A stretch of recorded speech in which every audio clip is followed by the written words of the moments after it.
Good evening and welcome to Retro Gaming Revival Live. As you can tell, we had a different intro music tonight in honour of Scott Hall, aka Razor Ramon, and we'll be honouring him and talking about him later in the podcast. I'm All Elite Ryan, and with us this evening we have Blunners. Hello. Triangle Face. Hello. Dorbs. Greetings. Almost called you OEB Dorbs then. Kind That's of like long retired. Yeah, I know. It was like That is very retro. long time ago. And also with us, our special guest this evening, and it's almost fitting with the events of the last few days. We've got Glenn from WG392 YouTube channel. So welcome. Hey. Hello, everyone. Hey. Thank you guys for having me. Evening. No, it's an honour. It's always an honour to get YouTube people on with us. So thank you very much for joining us. So we're going to get straight into it this evening. We've got lots to cover. So these, oh, actually, no, before we get into that, I'm going to see who's in the chat. Sorry, I told you I'm rusty. I've not done this for ages. I'm all over the place. It's like riding a bike, mate. It's all right. I know. I need to settle down. You know, we've all got fancy backgrounds and right. Okay. So Paul Rhodes, evening, Paul. Nice to see you. This individual, and I think that is everyone. We've got Dorbs there as well. Okay, so Glenn, we ask all our guest this their early gaming memories. So, you know, like the first console you played or the first game, and talk us through your progression with video games. So the first console I actually ever kind of owned was an Atari 5200, which I got in kind of like a really weird, like wholesome way, because my dad's youngest brother, when he was straight out of high school, he lived in like our guest room, so he could like move out of my grandparents' house.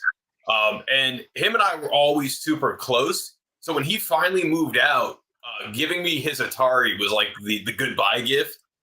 And then, you know, as I had that was cool. The only thing I really ever remember playing was this game called Kangaroo. And my parents ended up giving that away at like a garage sale because they lost the converter box that you kind of had to use for like the RF connection, because the 5200 was weird in terms of how you had to set it up, only to find it like a week after they sold it. But then after that, for like my 6th birthday, I got a PlayStation 1. So that's kind of where I started, which even that one was a fun story because my dad had bought it from a company called The Wiz, which was kind of like the precursor to what Best Buy would become. And right when he was going to pick it up, like 2 days earlier, that store closed. So they had to like ship it to another one that was like an hour away. So we had to like go drive to go pick it up. Meanwhile, like we could have kind of like, if only they just like informed us that, hey, we're closing, come get your stuff now. But you know, what's up? I said no way. That's a joke, isn't it? Yeah, I mean, and then, you know, after the PS1, I had a Game Boy Advance. I have a gold N64 that I actually won as a bet from my other uncle for getting like good grades all through 3rd grade. And then from there, like I had like the PS2, the GameCube, and the Wii, and then I kind of like fell out of gaming for a while until I started actually like having a job and making money. And all my friends at the time were away at college, so I was like the one kid that stayed home for college, and you know, I just needed stuff to do, so I ended up buying a Super Nintendo off of one of my friends. My other friend sold me his Sega Genesis, and that's kind of where the whole collection started from there back in 2011. So now we're here. Okay, so with your PlayStation, do you remember what games you got with that? So the first game I owned for the PlayStation 1 was a game called Viewpoint, which is like a spaceship shmup. And I just always remember beating the first level, and I could never beat anything past that. And to my knowledge, that was originally like a Neo Geo game. Aside from that, like I played kind of the games you would expect like a 6-year-old to play, like Crash Bandicoot, Spyro. all the SmackDown games, and like I have In Your House and WrestleMania the arcade game for the PS1, as well as like WCW Nitro and Thunder, which were very interesting games. Interesting camera. I want to say. Interesting camera, and just kind of the mechanics of the game was very different, because they had more of like a grapple system that kind of reminded me of like what the Aki engine would become for like No Mercy, but it was made. I don't even remember who made those, because it wasn't like THQ or anything, I don't think. But then, I remember always playing some obscure games as well that later on, when, I had a full-time job, I ended up rebuying, such as like this game called Blasto, which you played as like a superhero that was voiced by Phil Hartman. And then I think I'm starting to picture that now. I think I remember that. Yeah. Yeah, and then like a game called Jersey Devil. Oh yeah, I'm Jersey Devil. Yeah. Which I kind of felt like I had to get those, because those were like the random like Blockbuster rentals I used to get, and I ended up also buying Bubsy 3D as a guilty purchase, just because I felt like I had to own it. And I remember as a kid, I rented that game because my parents thought, all right, this is like a family friendly game. And even as a kid, I knew how bad it was, because it would just frustrate me so much, to the point where I would just give up playing video games for like the day if I had to play that game. Even like the original Bubsy, I had Bubsy on the Mega Drive, like the first one, the 2D one, and that was really frustrating because you move really fast. Like you think of fast, you think like Sonic the Hedgehog is known for like moving really fast. If you play some like platform games like Bubsy and what's the other one where you move really quickly, like Zool. I found like you move so fast across the screen and you just like run into stuff and die. I just found Bubsy really like way harder than you think it should be, because obviously it's all like cartoony, isn't it? And it's all like about him being a playable cartoon character. You'd think it'd be a bit more child friendly, but it's really hard. Even recently, I bought, what was it, Bubsy the Woolies Strike Back or something, which was like the relaunch. Yeah. And that wasn't awful, but it just wasn't a good game. Like it played perfectly fine, but there was nothing there that made you want to keep playing. So I'm just going back to Nitro. This is going to surprise you. I'm just going to share it on the screen now. It is a THQ game. It is a THQ. It is. Look at that. Wow. Sure, the first one that I played was the WrestleMania 2000 with like the small and large grapple system, which was then like them No Mercy. But I then went back and played the early ones, because what was it? It was WCW, NWO Revenge and World Tour, wasn't it? Yeah. They came before, didn't they? So that's where like the engine was made. Versus the World come first, didn't it? Was that the first one that had that sort of weak grapple, strong grapple system? That was one of my first N64 games, actually. It was WCW. No, it was WCW NWO World Tour, I believe I had. Okay. And that was such an interesting game, because I didn't get into wrestling until the year 2000. So going back and playing that, I had no idea who anyone was in that game. Especially because I grew up like a WWE guy also. So WCW, the earliest memories I have was knowing who like DDP and Scott Steiner was. But everyone else, like, I remember I learned so many of them from playing Revenge. I found like from those games, that's where I learned like what loads of wrestling holds and moves were. Because you do the creator wrestler and you assign obviously all the moves to each slot, don't you? And then obviously then when I was then watching wrestling, like the commentators are calling stuff out, and I knew what all the moves were from like playing the game and assigning the moves. That was quite a good place to like learn different sort of stuff about wrestling when you're a kid. It's like doing the creator wrestling. I had that. Yeah, I thought it was rubbish. I couldn't stand it. It was awful. Yeah, it had a weird roster on it, didn't it? And you had like 8 WCW wrestlers, and then the rest were like New Japan and made up. Oh, really? And they looked like Michelin men. They weren't like wrestlers like Michelin men. It's based on a Japanese wrestling game, and I watched. I think Top Hat Gamer Man's done a video about the origins of that game, and it's basically just a reskin of this Japanese wrestling game. Okay. Yeah, there's a Japanese wrestling game I just bought for the Saturn, which is like All Japan Pro Wrestling featuring Virtua, which apparently is very similar to that Aki engine. But I haven't even put it in yet. I'm so backlogged with the games I ended up buying that even just like looking at what I still have to play, just like it gets like overwhelming at points. Yeah, just reading what Paul said here about SmackDown 2 on PS1. The story mode on that was great.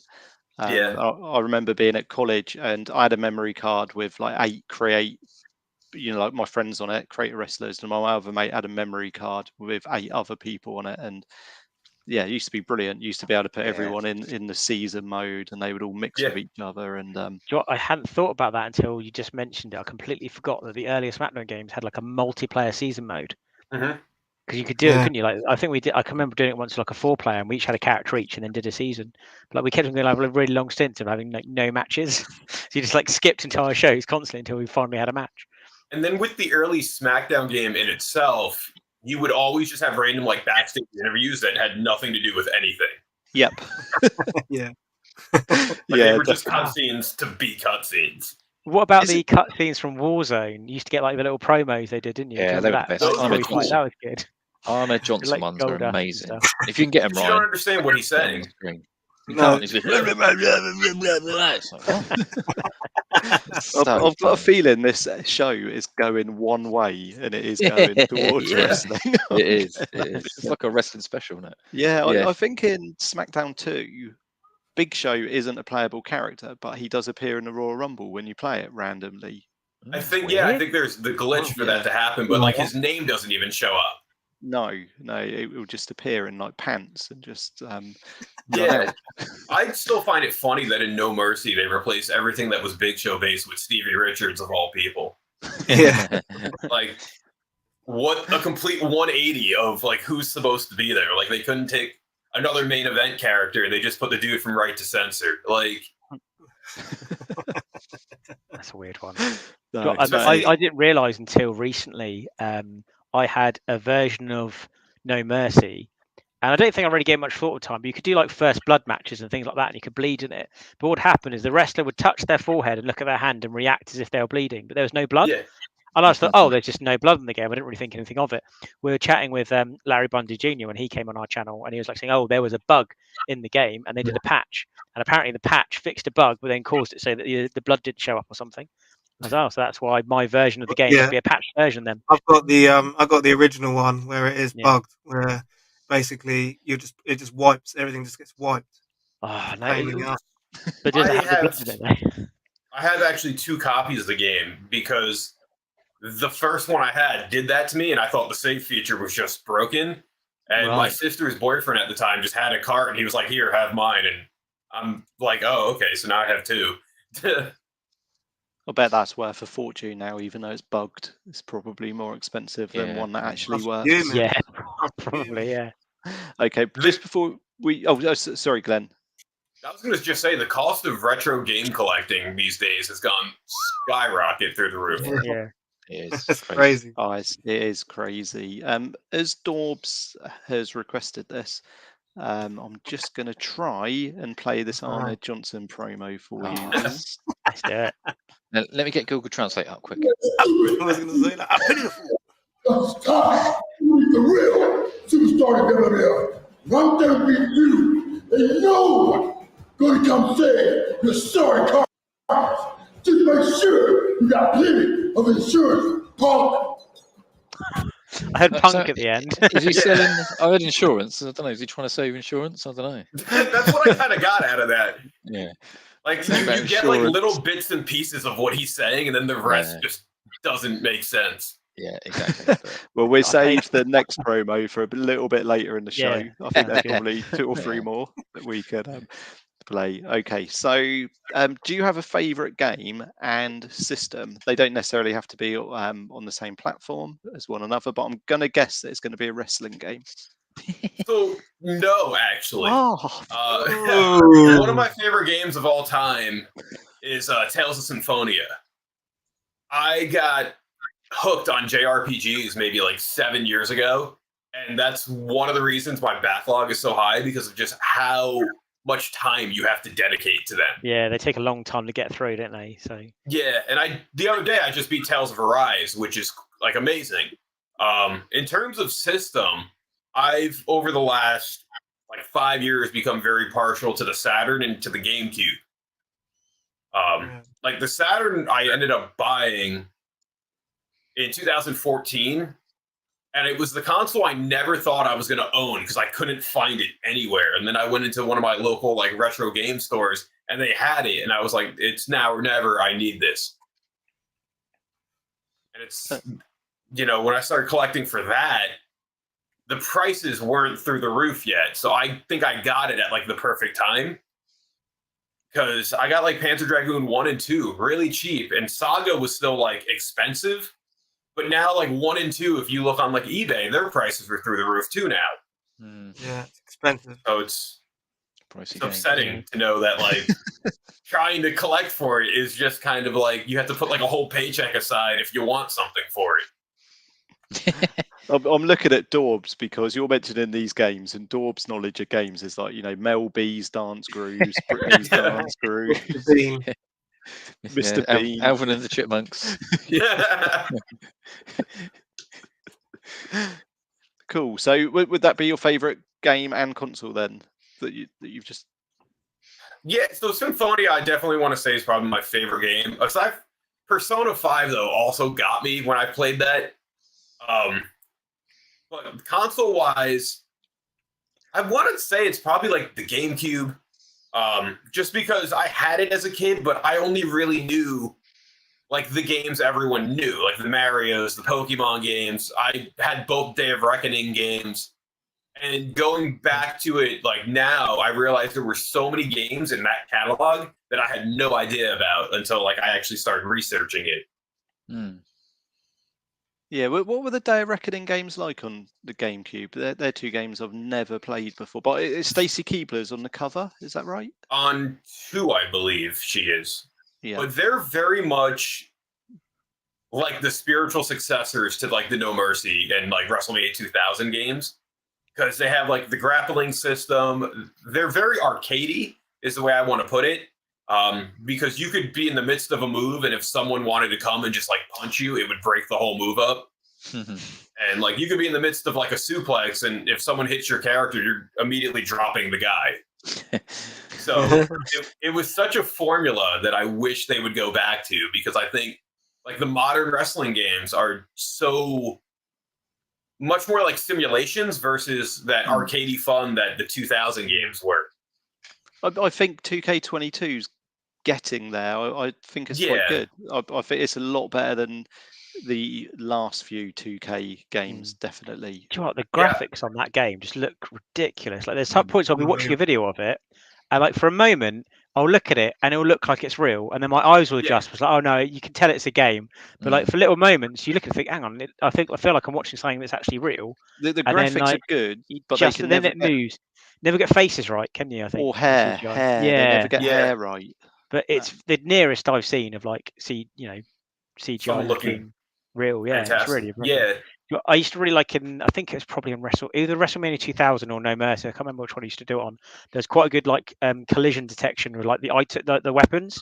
I used to like get in the steel steps and put them in the ring, and if you put them in the right place in the ring, and then did like a superplex or like a diving DDT or something, it would actually detect that you're landing on like the steel steps of the chair, and it'd make that crunch noise as you landed. That was like really satisfying to do.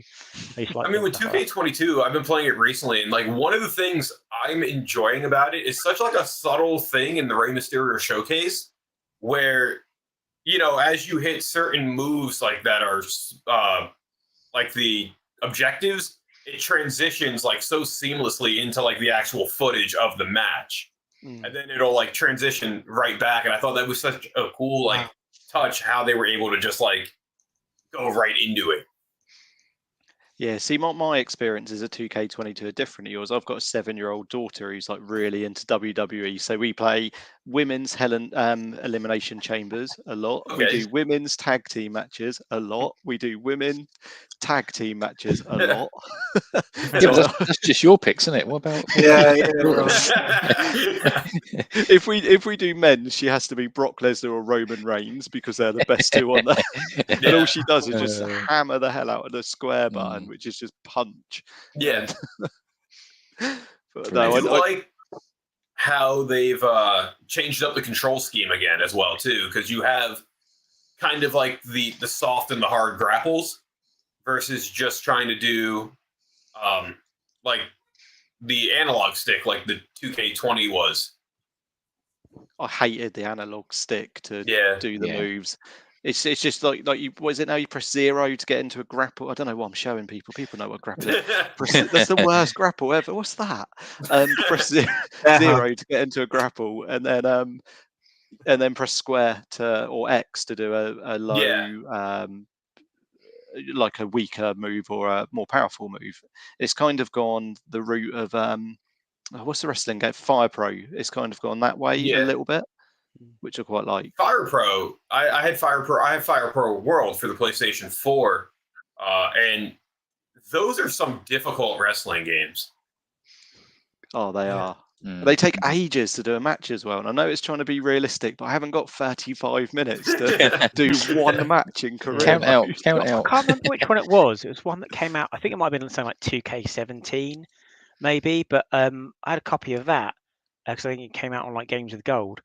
And I used to always like making a creator wrestler and doing like a career mode with a original character. I was doing it in that, and there's so many things you can't have at the start because your stats are so low. Yeah. Everything is considered like a perk. Like in some of the games, like a perks would be like, you can kick out of a finisher or you can roll out the ring, and it would take up a SmackDown meter to do it. And this was like you couldn't even climb the top rope. Yeah. Unless you'd I like think that was 2K17. unlocked it. And it's like you have to unlock climbing to the top rope, and like it just takes so long to unlock anything decent. You'd have about 5 matches. Like, oh, you now are skilled enough to like run into the ropes or something stupid. And I just lost interest in that. I was like, no, it takes way too long to build up. I appreciate what they're trying to do. Like, you start off as a jobber and you're training and learning, and as each match you do, you unlock like better moves and better things to do. But the moves were so basic at the start. You could only do like a hip toss and a clothesline. And it's like, no, I want to be like a wrestler that's half decent that comes in and makes an impact and then starts. I want to have the IC title within the first 6 months of my faux wrestling career. But yeah, that one was just really hard to be patient enough with. It was way too much grind, as Paul said. Yeah. 2K15 also was one of those ones that if you were trying to play the My Career mode, nothing really progressed in order like to max out your character. You'd have to play for like a year of like real time concurrently to even like reach like a level like 80. Wow. Because there was just so much you had to earn, and because that was the game where you had to have the virtual cash to like unlock new skills, but every match you did only gave you like $200 and everything was like 10,000. Yeah, it just takes way too long then, doesn't it? It's just no fun. I think it was a SmackDown versus Raw. It might have been 2008 on Xbox 360 when you used to be able to play online, and people used to make some strange characters before they've put like blockers in place now. And I remember someone was able to share his character with me, which was like 99 overall, and then I could just change that to create my own wrestler. Yeah, you can. I think I did it where I got a wrestler up to full level, which I think was 99. I think I did this on 2K13. And if you wanted to make another wrestler after that, you would copy them and then edit them. And then literally, I just did that for the whole roster. Then I just copied and edited the rather like 30 wrestlers you could do. See, I used to do that. I did the copy technique just to do alternate attires because for a while they took that ability away. So you literally, had to create a separate wrestler just to get a different outfit on them. Yeah. Speaking of which, I haven't thought about this, but in the No Mercy games, in the WrestleMania 2000, you could edit not just the attire, but you could edit things about the characters, couldn't you? You could actually change the original roster into different characters and stuff. Because I can remember going on, like when Kurt Angle had like his head shaved, going into the creator wrestler thing and just removing Kurt Angle's hair so it was up to date and things like that. I think you can do that on 2K22. Oh, can you? Oh, nice. I'm sure you can. Yeah, because Alexa Bliss's outfit on there, I'm not that keen on. I don't think it's really what she's wearing, and you can go in and change it, but I'm no good with. Yeah, no, she is a taken lady, so getting married soon. But you know what I mean. The problem with wrestling games is they come out and the outfits are 6 months, 9 months out of date before the game comes out. You want to get it more up to date. And the weirdest thing with 2K22 that I had a little bit of a confusion with was because of how WWE's been doing all like the releases over the last year. There's some people in that game, like Braun Strowman, who's been gone for like a year, but yet like Adam Cole, who only left in like August, is out of the game. And I'm like, why is he here? He left longer than the last guy. Like, and I know they took like Bray Wyatt out, and he was like in it up until like November, to my knowledge. Yeah, he was like their main push for ages, wasn't he? I'm surprised like they've not. I thought he would have been like a main draw for the game as well. But they've always done stuff like that, because Raw is War. Bret Hart's still in there, and that's like mid '98, I think that came out, and he's gone for months. Yeah, he's still in that. So. Sadly, I know that the Iconics are still in the women's division. They were released just after WrestleMania, I think, last year. So they've been gone for a long, long time. Even though I am a big fan of Billie Kay, so I'm not going to complain that she's in the game. So, she was doing such like great work too towards the end, because it was like, you know, her just handing the resume out to everyone, and then it was literally like, I think like 2 days after Mania, they let like everyone go. Yeah, it was ridiculous. Absolutely ridiculous. If I get it, I'm going to create the Bombay Bad Boys tag team. Our favourites from Kapow Wrestling. Yeah, UK-based wrestling company, like a small, you know, like a regional wrestling company. Yeah, it's so good. Not the Pride of Portsmouth. Yeah, they are from Portsmouth. Yeah, there's pictures of them at Fratton Park. The Bombay Bad Boy, and what's he say? What's his saying? Hard man haircut. Hard man haircut, yeah. Hard man haircut. Hard man haircut. Yeah, they're so good. That's so funny. Cool. Well, that kind of moves us on nicely. And if you say 2K22, I'm more than happy to keep talking about it. So what are you playing at the moment? So, like I mentioned earlier, I just finished Tales of Arise, but I started that game Catherine, which is such a weird puzzle game, but also like a dating simulator that Atlas made. And, you know, I got hooked on Atlas from playing the Persona games. So the game itself has like the Persona 5 art style, but just the story is so out there, if that makes sense. But it's been like addicting to play at the same time. It's one of those games where like the sheer like absurdity of it is what keeps you playing. Okay. So is it a dating game, did you say? It's like so you play as this guy who keeps somehow like drinking himself into not remembering what he did like the night before.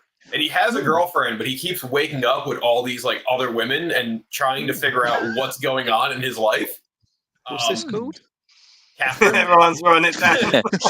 But the main gameplay of the game is kind of like climbing up, like it's a puzzle game where you have to, it's like a block climber at the same time.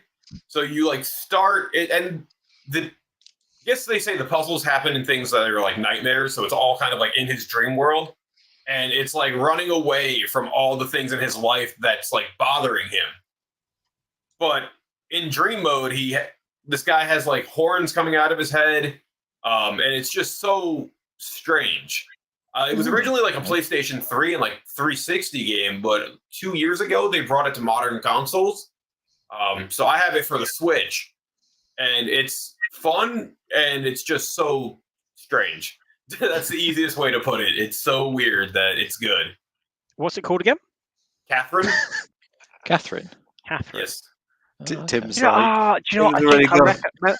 I think I have downloading seen that. it as we speak. I was just having a look. Now, I do remember seeing something about that. When you mentioned like the Persona 4 art style, I think I have seen that. And I guess the pun on the name is every girl that you end up with, her name ends up being Catherine. Yeah, I have seen that. So he's got a fetish then, basically. Apparently, but he always wakes up and has no idea what's going on, and then he thinks he's with his girlfriend, and then it's like this random woman that he met somewhere, and he's like, "Oh no, what have I done?" Again, it keeps happening. Yeah. That does sound awesome. Yeah, I can remember seeing a trailer for that now. I do think it looked quite good. Do you know, when you mentioned sort of it's like a dating simulator? So the weirdest dating simulator game I've seen. Have you ever seen I Love You, Colonel Sanders? No, but I kind of want to now. Definitely look it up. It's a dating sim where you're trying. I think you're trying to date Colonel Sanders from KFC, and it's all like an anime style. Is this Puck Club too? No, chuck an image of it. It is hilarious. I didn't believe it was didn't believe it was a real thing until someone showed me. I was like, oh yeah, this is a real game. So whilst you do that, shall we have another promo? Yeah, go for it. Whilst you're doing that, we'll have another Warzone promo. Here we go. Listen up, punk. That little ass body of yours and body deal with the ass I'm going to give you in the ring. If you want to step up to play team, bring it on. Because I forgot to take my medication in the morning, and I'm in a real bad mood. Did he really just say I forgot to take my medication this morning and I'm in a really bad mood? I'm not sure what medication it is. But probably injects it into his buttocks. Wow. The things they could get away with in the 90s. Yeah. Wow. I think what's so baffling to me too about his promos in this game is that they were all pre-shot. So like, what else did they go through that was the best take they could get from him? I know. Yeah, well, the outtake. Yeah, Ahmed, can you do that again? And he just does it.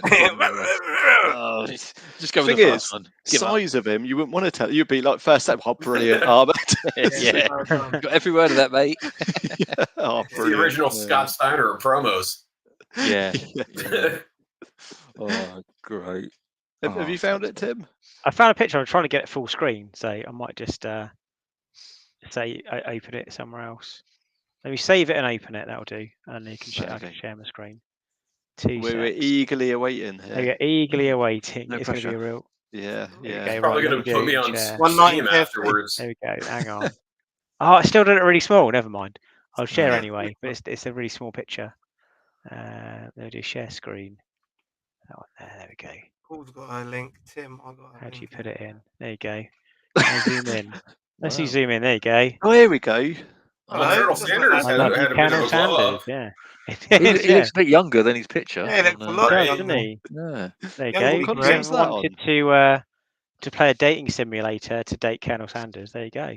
What console's that on? I don't know. I think it's on all sorts.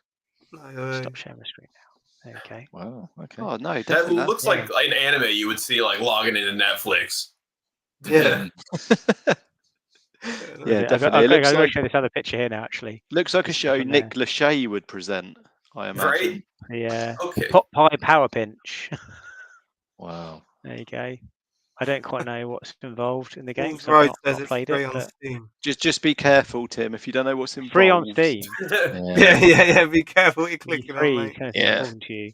There you go. I kind of want to meet the person that came up with this idea. Yeah. Yeah. Well, what was the pitch? I wonder. Like, what are they tasked to do? Yeah, no, it does look interesting, though. Very interesting. So, definitely something that we could play on a stream, possibly. That's something for you, Tim. Yeah, Tim plays a journey of discovery of what is it like to try and date Colonel Sanders. There you go. Yeah, definitely.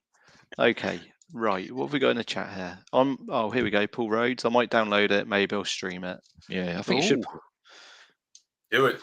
Yeah, I'm interested to play Catherine. Actually, I think I might add that to my my library. Like I said, it's not a bad game. It's just so strange, but there's so much to it that like is intriguing at the same time. Yeah, I just like the idea of it all being in his dreams and stuff, and he's like running away from things. Yeah, it sounds like an interesting concept. No, yeah, definitely. I mean, Atlas is known for always having those really like wild ideas in their games. So.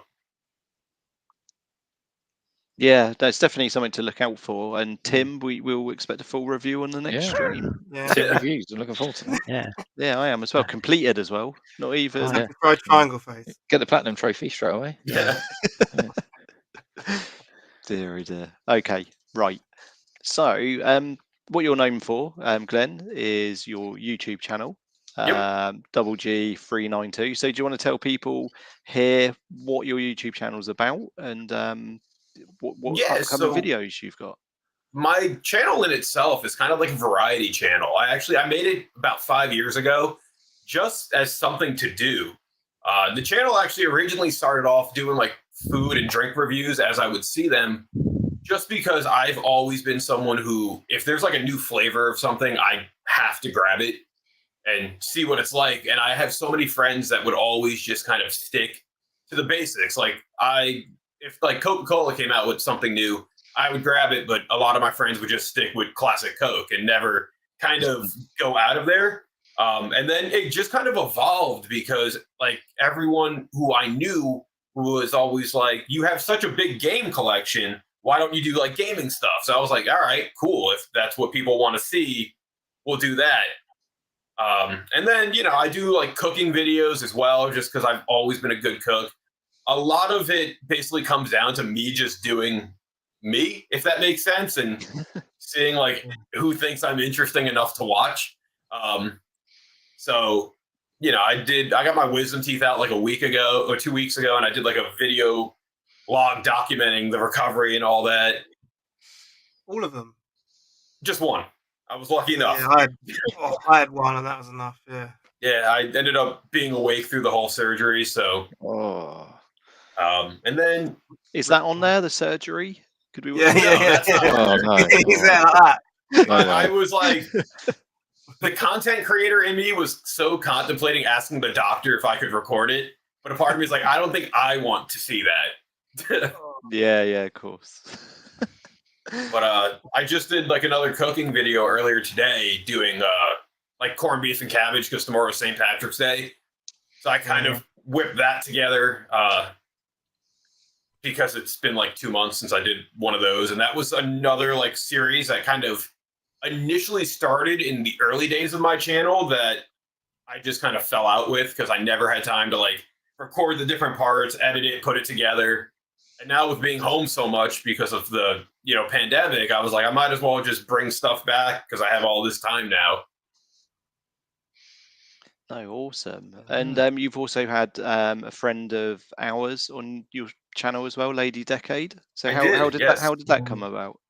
So I befriended her, I guess, when I first started my channel. I guess that's when she started as well. So somehow we got in contact on Twitter. And then when I, earlier this year, wanted to start doing like interviews with people, I was like, you know what, let me just message her. Let me see if she's going to respond. And she did. And then everything kind of just fell together from there. And I was like, all right, cool. I guess, I have people willing to be on my channel doing stuff. That's awesome. Yeah, no, she's really cool, Lady Decade, and I think we will get to meet her in 3 weeks, possibly. Not that she'll remember who we are, but no. We've probably got to. All right. Who are you? I'm sure she will. Well, she won't remember you, Dorbs. You're not very memorable, but she'll remember the rest. You remember the hat? Won't remember me. Yeah, that's why he wears a hat. That's why he wears a hat. I might have to wear it indoors. Yeah. Are you guys going to like a convention or something? Yeah, it's the OLL gaming convention, which is in Norwich, England. Okay. And it's 3 weeks this coming Saturday. Yeah. And she's going to be their top hat gamer man. It's much more. Who's just popped in? He's just popped in and say hi. Oh yeah, he will be there too. It's much first time meeting everyone. Yeah, it's going to be good. Nice. Good luck with that. Especially the big kiss up afterwards as well. That's going to be good. Oh dear. Yeah, it will be fun, and we've got a show talking about that in 3 weeks. Yeah, 3 weeks today with It's Much More and James Jarvis. Right, you guys. I'm going to put the next topic up. Waller's remasters. I hope that Glenn. I hope Dorbs has teed you up with this. Yes, about the games that should get like a remake or a remaster, right? Yeah, that's right. Yeah, I'm just going to let my cat out the lounge, and then I will be back. Just 1 second. Okay. I think he's gone toilet. He's gone for a dump, hasn't he? Yeah. We'll just slag him off until he comes back because he won't watch his back, will he? Oh no. Oh, there we go. Okay, yeah, okay, that's a good choice there. That's a good choice there, Glenn. Yeah, really good choice. So I think, it kind of going back to a lot of the PlayStation 1 games I grew up with, a lot of them kind of got lost in the shuffle. One series I would love to see come back, especially because on the last Nintendo Direct, they randomly are bringing back like Klonoa. There was a game called Tomba, where you played as like some like caveman kind of guy that just kind of like jumped on like pigs and stuff. And it was like it was like a mix of like kind of what like Klonoa reminded me of, also like a little bit of Kirby. He just like pick things up and then like body slam them, didn't he? Like, slam down. Exactly. I think that might be a really expensive game now. I want to look It it up on is. eBay. It is. It's really Is hard there to is there anything that's not an expensive game? Everything's expensive now. And I think that's one of the big like hidden crutches I have with wanting remasters is because the original copies are through the roof now. Like I want to say Panzer Dragoon Saga just because it's like $1,000 game now. And I would rather hopefully pay like $40 for it. It's crazy. Isn't it? Yeah. £325. Yeah, ridiculous, isn't it? For a game. Now I think the reason that shot up was because right after they released the sequel, the company that made it went bankrupt. Oh. Okay. So I think it's kind of one of those games that are just lost in time. But you know, if they could bring it back, why not, right? They're you can reverse engineer so much like source code now to kind of just pull the pieces together. Because I think that's what they had to do with the Final Fantasy VIII remake a couple years ago, was actually like take like a disc and try to figure out how they can get it remade. Yeah, and then wouldn't bother really. I'm not a fan of the Final Fantasy series.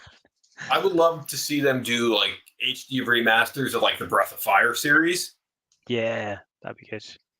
Because those were to me like hidden RPGs that you don't really hear anyone talking about anymore. And Capcom, that was like their only RPG, and they don't do anything except like Mega Man, Street Fighter, and Resident Evil now. I think I had a version of, I don't know which one it was, but Breath of Fire on the PSP version that was pretty good because I had it on a portable, and then I had Breath of Fire 4, I think. Yeah, I think 3 I had on the PSP, and then 4 I had on the PS1. And you could do like the combos, couldn't you? Because you'd like combine magic. And if you got once you could have like 2 different elements, you could then have different combinations to turn into different dragons, can't you? And turn into different... Yeah, that was a really fun game. Yeah, it would be good to see some more of those. See that come back. Yeah, and like that was one that got me thinking too, because Nintendo is re-releasing that game Live Alive that never came out to like the West. Yeah, I can't wait. Was like I have that pre-ordered, and when they showed it on the like Direct, I sat there. I was like, "What is this?" I was like, "This looks so cool."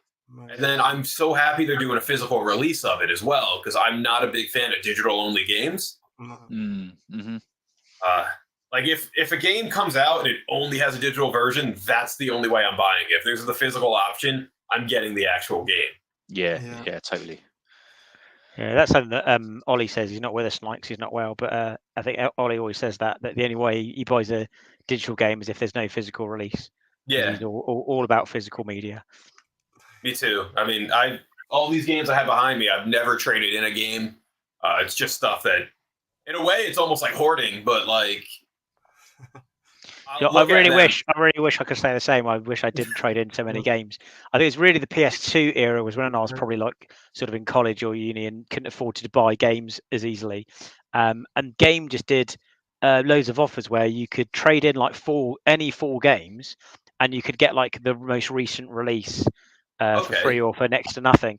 And it was just the best way of getting. If you wanted to buy the latest game that just come out, that was like 40 or 50 quid, you could just trade in 4 of your old games and get it. But I got rid of so many games that way because I was like, I never thought, in 20 years' time I'll play that again. And I just got rid of it. So, like, I recently looked to my Mega Drive collection. I didn't realize that there's a whole bunch of games I thought I had, and I think I just rented them because I would have rented a lot of stuff. I was like, actually, I never actually owned that game. I just rented it from Blockbuster like 3 times so I could complete it. Blockbuster by me growing up, they used to send coupons out that was like rent 1 game, get 1 free. Yeah. So that's where I used to play a lot of like just different things. I remember playing, I think it was Resident Evil 2 back in like the early 2000s. And I was such a hater of tank controls at the time that, especially when you're in panic mode, right? When things are like trying to attack you, I just all of a sudden could not figure out how to run away, and I would just shut the game off. That's why I'm so happy with like the remakes of that. There's analog controls, and I'm like, I'm so much better than I used to be. Yeah. But some other remasters I would love to see would be like the Mega Man Legends series. I'm lucky enough that I have both of them for the PlayStation 1, but I know those are kind of getting expensive, but they're games that I wish Capcom never abandoned. Do they still make Mega Man games? Mega Man 11 came out like 4 years ago. That was kind of like... I had to get it imported in from America because I need the amiibo for it. But on the 3DS, I think it was. Yeah, it was on the 3DS and then the console versions. Yeah. They're just too hard, the Mega Man games. They're no fun. They're just rock hard. It's just no fun. It's just boring. It's just horrible to play those games. Mega Man 11 actually was a lot easier significantly than like the previous games because I guess they wanted to bring it to like a casual audience. But the one trick I learned with all of them, is the main one. Once you have like one like enemy's like superpower, you can kind of just run through everyone else in like order. Yeah, the trick is getting through the stage. Yeah. Like the X series, I sucked so much at getting through those stages because they were just unnecessarily difficult. Yeah. So that would be your 3 games then that you would? I saw good choices. Dorbs frantically scribbling them down. He said he was going to do some monthly competition. It's sort of. I've got them all written down. Everyone's that's chosen them, I've got them all written down, but then I've just never put out a poll. I don't know why. Maybe I'll do it in November. What did Retro Kill -9 say again? His were the strangest ones. Tetris. Tetris 1, 2. I can't remember. I've got them on I got several pads that I use. His was favorite game of all time was Tetris, wasn't it? Yeah. Which was, it's the classic at this point. It's a good game. Still being released now, isn't it? Tetris Effects. Red Dead Redemption 2 or Tetris. I think Tetris is more accessible to the wider audience, but yeah, true. Very. And it can run on anything. Yeah. No, that is very true. That is very true. Okay, so we're going to move on to, as you can see by our t-shirts and the background and the little thing in the corner and our backgrounds, for a tribute to Scott Hall or Razor Ramon, who sadly passed away on Sunday evening, I believe. So yeah, it's just really just to talk about our memories of Scott Hall and Razor Ramon. I think I was watching WWF in 1992, showing my age here. Lucky enough to have Sky TV at home, and remember him coming in and being like a heel. And I think he was at Survivor Series that year. He was tagged with Ric Flair, and they were against Mr. Perfect and Macho Man, which I think Ultimate Warrior was meant to be in that match, wasn't he? Yeah, and then he got sacked. But for me, it was just when Razor became his 1, 2, 3 kid. The moonsault. And then when he started his feud with the $1 Million Man and IRS after that, and when he became a face, it was just awesome. It was such a good IC champion.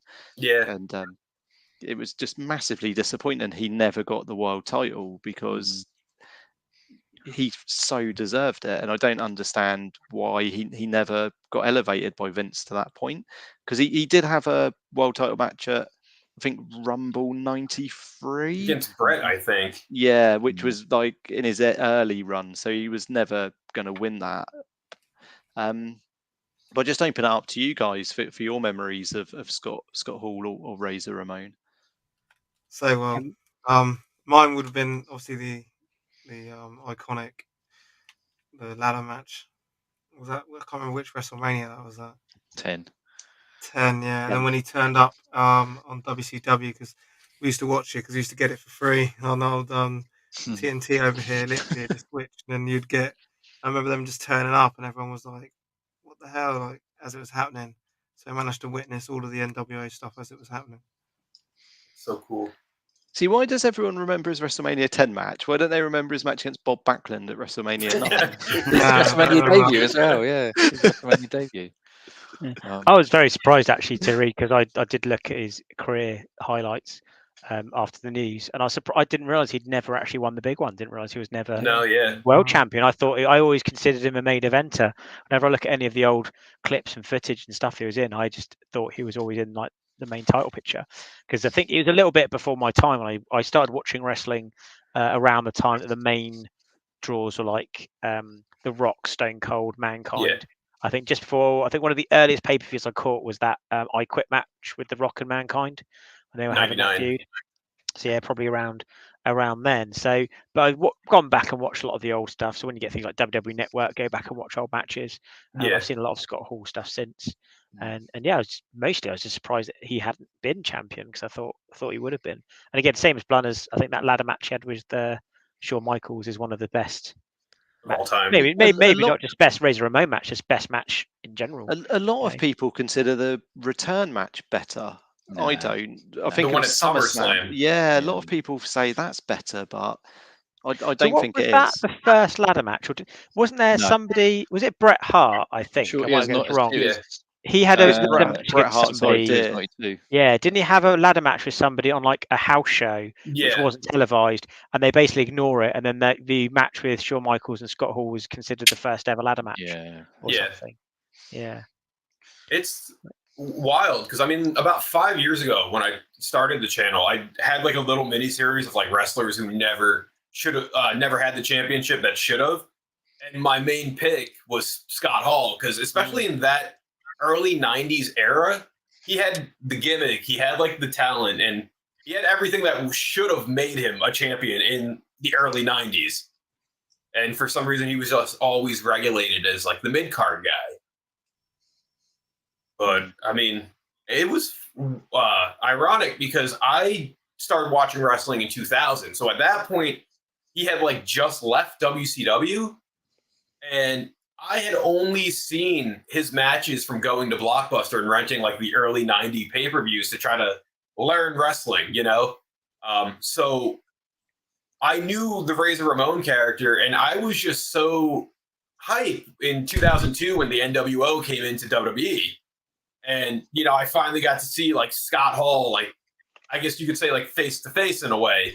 And even just in that moment, even though he was kind of like past his prime already, he just had the epitome of cool. Like, he was the one member of the NWO that I was like, that guy, I like that guy.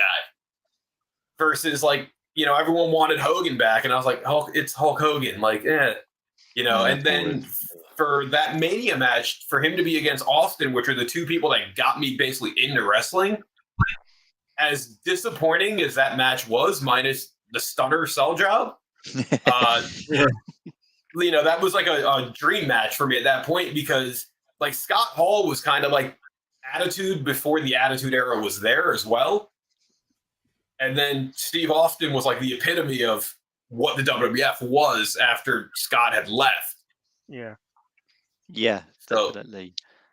Yeah, because a lot of people don't realise that Scott Hall was actually in ECW for a little bit as well. A little bit, yeah. Yeah, he was in that for a brief spell. I don't know if that was when he got sacked by WCW and then he came back. Yeah, did he come back to WCW after that? It was. I don't think he did. I think what they kept doing, from what I've seen on like the network, is they would tease him coming back. Yeah, no, they and did. They just never actually brought him back. Yeah, because there was a match, and it was it like a coal miner's glove on a pole match or something? Yeah. And they had Yeah, four it was boxes. a Russo match. Yeah, and in one of the boxes was a picture of Scott Hall. Yeah. So everyone, and then that was during the New Blood angle, and Kevin Nash would keep saying, you know, my friend at home's watching. You know, he's not happy, but yeah, he never came back. It just never happened. I mean, WCW didn't last much longer after that anyway, so the writing on the wall was there. I mean, at the end, the only person that was still signed was Kevin Nash, because Hogan walked out at, I think, Bash at the Beach 2000, and then WCW kind of just folded. Yeah, no, it did. Well, I got some. They made some weird choices in WCW, I think, didn't they? Like some of the stuff they tried to do just didn't really work. I think, did it? When they did the New Blood thing, I think didn't they vacate all the titles like out of nowhere? Yeah. And they were like, "All right, no one's a champion anymore." Yeah, but that's when was like. Go on. I was just going to say that's when Jeff Jarrett was in like God mode, and he would just win all the time, and it was just ridiculous. Yeah, I can remember there's that bit where I can't remember which way around it was. Was it Hulk Hogan or I think it was Jeff Jarrett just laid down for Hulk Hogan? Yes. And then they tried to make it like, oh, he had a. They tried. I don't know what they're trying to do. They're trying to say like they're trying to break kayfabe, weren't they? But like, oh, this was actually agreed because he's like a booker.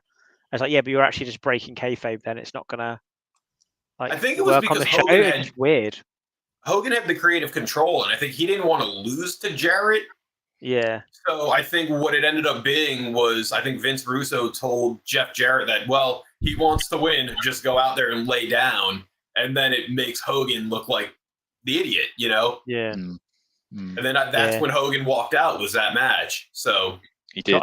Didn't Hogan get in the car? Him and Bischoff thought, yeah, this has all gone to plan because he was going to come back as the champion. It was going to be Jarrett against Hogan, but then Vince Russo just went out and just trashed Hogan. He did, and that was like the end of it. But Dorbs, you were just saying you've got something written down. Yeah, I've got some fun facts about him. So some of these I imagine know all of them, but yeah, he's the two-time Hall of Famer. He's the first person to ever win 4 Intercontinental titles. Okay. So that's good. He wrestled arguably another person who should have been champion. He wrestled Ted DiBiase in DiBiase's last match in the WWF. We touched on it earlier. He replaced the Ultimate Warrior at the is it Survivor Series 92? Yeah, when Warrior got sacked. Rumble 93, obviously he replaced the Ultimate Warrior there as well. Did he? I never knew that. He was going to face Bret Hart at Rumble 93. Really? Yeah. They were going to go for. They didn't do that very often, did they? Two good guys against each other. But his WWF, he's actually been in there before. He was in there in 1987 and 1990. He had some tryout matches and it didn't work, sadly. And I know we touched about it before we started, but yeah, he's been on the Jerry Springer show as well. So was he in character on the Jerry Springer show? He was. Yeah, he was. It's worth watching because it's really, it's quite moving, really. And it was during an era where I'm trying to say this in the right way, but it wasn't socially acceptable for someone to have AIDS, as you know what it is now. And he was like embracing these children, and it just shows the character of the man, really. My memories. I remember seeing him once as a Diamond Stud in WCW days. Yeah, I saw him once, and then I remember over a few weeks or a couple of months after, I saw his amazing WWF vignettes. Absolutely hilarious. Like the one where he picks up the plum, chews on it, and the bloke has a go at him and he just spits it out in his face. It's like, what the hell? I love those vignettes, and I love the music on those vignettes. I was like, I can't wait for him to debut. And then when he debuted and come out, it was a completely different theme, and I was like, where's that amazing music on? That's what's happened. But yeah, if you watch his debut match, he's got that character just nailed down so well. It's literally it's got everything there. It's got the strut, it's got when he pins people, he does that. He's got everything, even like when he takes his gold off and he says to the ring person, something happens to this gold, something's going to happen to you. It's just, honestly, he's got everything down to a T that early on as well on his debut match. It's so when I saw early matches of him when I was a kid, I was so convinced that this guy was Spanish of some sort. Until like you find out that was all like the gimmick. And when he came back with the NWO, I was expecting to hear like the accent when he would talk, and it just wasn't there. And I was like, what happened? Yeah. And there's one bit that made me laugh. I was watching this yesterday. Is when Owen Hart, when he was the Rocket and he's been interviewed, and Razor Ramon comes in and attacks him, and he calls him the Rosket because he's putting on that phony accent. He goes, "Hey, Rosket." So that made me chuckle as well. But yeah, such a legend, bless him. Yeah, definitely. Did you meet him, Glenn? Am I? No, so I have an autograph from him that I got in 2013 because you guys know the story of like when he moved in with Diamond Dallas Page and all that. Yes. They did a GoFundMe or a Kickstarter at the time to help pay for hip surgery for him. And it was one of the perks of like helping like the donate that they would send like a signed autograph and stuff. So when that happened, just the thought of having like a Scott Hall autograph when I was like 20 was like the coolest thing at the same time to me. So I was like, whatever I have to give to get that tier, I'm down. And you know, I thought it was going to end up being one of those autographs that like, you know, it was just like a photocopied thing. But the fact that they were all like personalized and all that, I was like, wow, okay, they actually took the time to give back to everyone. That's good. No, that's awesome. It's awesome. I'd have loved to have met him. You know, because occasionally he did come over to the UK and he would be part of like a you know, an independent promotion and just be like a draw. He wouldn't be wrestling, but he would just be there for photos and things. It's just a shame. They don't redo any. As I say, they don't redo any UK pay-per-views now, do they? They do like Raw and SmackDown tours, but they used to do like Rebellion and Insurrection, didn't they? Yeah. Like 2 UK pay-per-views. Yeah. Do they do anything now in the UK? I don't think they do they? No. Yeah, I don't think so. There's been talks that they want to do like SummerSlam in the UK again. They need to, definitely. They won't do because of the time difference. Well, no, they will do now because of the they do Saudi Arabia now, but that's is that live? Yeah, it's live. Yeah, they'll do it live. Here, because pay-per-view buy rates aren't a thing anymore because you got network. Everyone pays £10 a month. Yeah. So I remember always enjoying like watching the UK pay-per-views, but always knowing that none of the major titles would ever change hands because I think some of the UK pay-per-views you didn't get in America, so they wouldn't have had like the WWE title or WF then title change on a show that not everyone back in the States could actually watch. So it would always be like everything would be the same after the pay-per-view as it was before, so that people watching it wouldn't have like missed any stories. So it's like everything just felt a bit off with it. So with Insurrection and Rebellion, we actually never used to get them here. Because I remember like you would see like the little advertisement on like Raw or SmackDown, and I'm like, can we watch this? And then you'd find out the pay-per-view providers just didn't cover it. We would get the DVD releases afterwards. Right. They were always the most interesting thing to watch because of a lot of the times whatever storyline was going on, they might have not existed for those pay-per-views. So you get just like really random matches. Just a glorified house show, weren't they? With lick of paint on them. That's all they were. Yeah, we got some good matches there. Like the match quality was fine. It was just that you knew we kind of knew that was happening. So you know that they're not going to have a big pivotal thing happen, like a title change happen on a house, like effectively a house show. So you know, you'd go into thinking, oh, that'd be a cool match, but no, the title's not going to change hands. I think if anything changed, it would have been like the Hardcore Championship. Yeah, because it changed like 4 times in a show. Anyway. Yeah, European Championship was a good one. Just stick that on the British Bulldog. Over William Regal. Get a cheap pop and then send them back. One match I was going to mention when you talked about Hulk Hogan doing that creative control angle.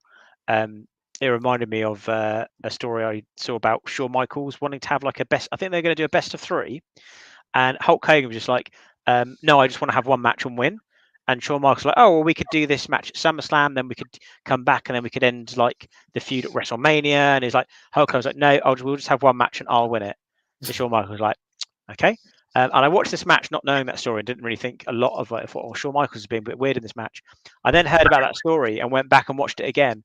And Shawn Michaels oversells absolutely everything and just makes Hulk Hogan look really bad. He's like, well, if you're just going to refuse to lose, I'll just make out that he's like the most amazing wrestler ever. So every time Hulk Hogan lands a punch, Shawn Michaels like walks around the entire ring and then does like a flare flop style drop over. Yeah. Every time he kicks him, he's like leaping up in the air. Yeah, SummerSlam 2005, Hulk Hogan versus Shawn Michaels. Watch it, knowing that Shawn Michaels is taking the absolute piss. Yeah. Well, that's one of my favorite matches to watch for that reason. Well, one of the funniest things about that match, when you were mentioning the overselling, was when he took the big boot at the end. Yeah. He like went down, got up, and then flipped back over. Runs laying about, on the yeah. mat. Definitely. Yeah. Cool. that was a funny Well, one.